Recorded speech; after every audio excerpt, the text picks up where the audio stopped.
পাবনা জেলখানায় কারাবন্দীরা এই প্রথম ইতিহাসের প্রথম ভোটে অংশগ্রহণ করতে যাচ্ছেন। আমাদের সরকারি যে নির্দেশনা এবং আমাদের প্রিজেন্স ডিরেক্টরেটের যে নির্দেশনা রয়েছে সে মোতাবেক আমরা ভোট গ্রহণ করব। ভোটের কারাবন্দীদের যারা ভোটে অংশগ্রহণ করবে মোট সংখ্যা হলো 92 জন, তার মধ্যে 87 জন পুরুষ, 5 জন মহিলা।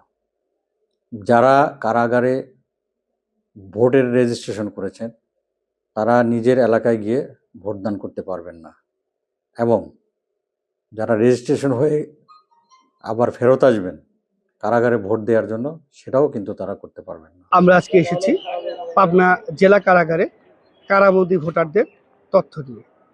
এবার 15,33,000 পোস্টাল ব্যালট ছাপানো হয়েছে, যার প্রায় অর্ধেক প্রবাসীদের জন্য, বাকি অর্ধেক কারাবন্দী ও নির্বাচনী কাজে কর্মকর্তাদের জন্য।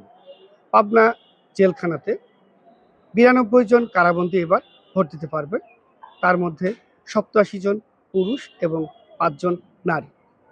তার মধ্যে পাবনা 1 আসনের 10 জন কারাবন্দী ভোটার রয়েছে, পাবনা 2 আসনের 9 জন, পাবনা 3 আসনের 4 জন, পাবনা 4 আসনের 27 জন, পাবনা 5 আসনের 34 জন।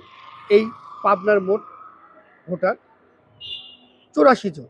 বাকি 8 জন ভোটার হলেন ঢাকা 4 আসনের একজন, ঢাকা 10 আসনের একজন, মানিকগঞ্জ 1 আসনের একজন, সিরাজগঞ্জ 5 আসনের একজন, নাটোর 1 আসনের একজন, নাটোর 2 আসনের একজন, নওগাঁ 3 আসনের একজন, দিনাজপুর 5 আসনের একজন।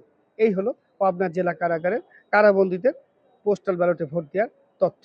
তবে আরও একটি উল্লেখযোগ্য বিষয় রয়েছে, যারা কারাবন্দী থাকা অবস্থায় পোস্টাল ব্যালটে ভোট দিতে আগ্রহ প্রকাশ করে আবেদন করেছেন, যাদের পোস্টাল ব্যালট কারাগারে আসবে, তারা যদি নির্বাচনের আগে কারাগার থেকে জামিনে বাহিরে যায় তবে তারা বাহিরে ভোট দিতে পারবে না, এমনকি তারা কারাগারে এসেও ভোট দিতে পারবে না।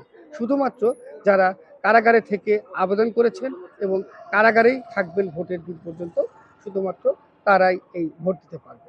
এখনও পাবনার জেলা কারাগারে পোস্টাল ব্যালট এসে পৌঁছায় নাই, তবে আমরা যেটুকু জানতে পেরেছি খুব শীঘ্রই চলে আসবে এই পোস্টাল ব্যালট, এবং আসলে আশা করা যায় একদিনের মধ্যেই ভোট দিয়ে তা আবারও পোস্ট করে দেওয়া হবে। এই ছিল আমাদের আজকের তথ্য। জুবায়ের খান প্রিন্স, এনটিভি অনলাইন, পাবনা।